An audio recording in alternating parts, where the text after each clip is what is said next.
Ya. Selamat ya? Bagaimana cerita? Itu nyaman kan daripada kau ini, daripada di jalan nanti.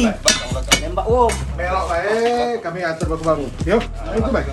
Ditangkap saat asyik rebahan, akhir pelarian Sultan Gilang spesialis curanmor di 5 TKP. Anggota Subdit 3 Jatanras Polda Sumsel menangkap seorang pelaku curanmor yang telah beraksi di 5 lokasi berbeda di Palembang dan wilayah Mariana, Banyuasin. Diketahui, pelaku bernama Sultan Gilang Perdana 23 tahun, warga Sungai Rebo Banyuasin yang ditangkap di sebuah rumah yang menjadi tempat persembunyiannya. Tampak pihak kepolisian berhasil mengamankan tersangka saat ia sedang asyik rebahan. Saat digeledah, polisi menemukan satu alat isap sabu-sabu yang diduga milik pelaku Gilang. Salah satu aksi kejahatan yang dilakukannya yakni di Kelurahan Pelaju Darat Kecamatan Pelaju, pada tanggal 15 Juli 2025 sekitar pukul 10.30 waktu Indonesia Barat.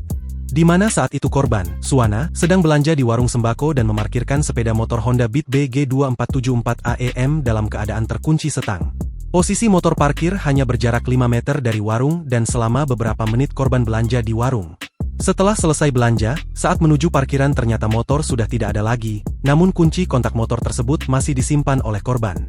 Kabid Humas Polda Sumsel, Kombes Pol Nandang M. Yumin Wijaya, membenarkan penangkapan tersebut. Pelaku ditangkap di wilayah Sungai Rebo, Kabupaten Banyuasin.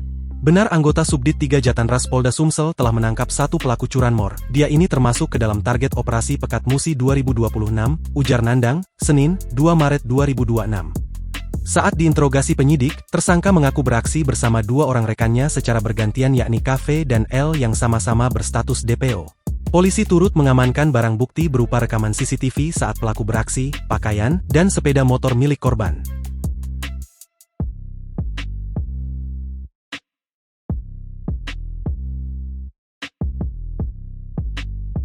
Download Tribun X sekarang, menghadirkan lokal menjadi Indonesia.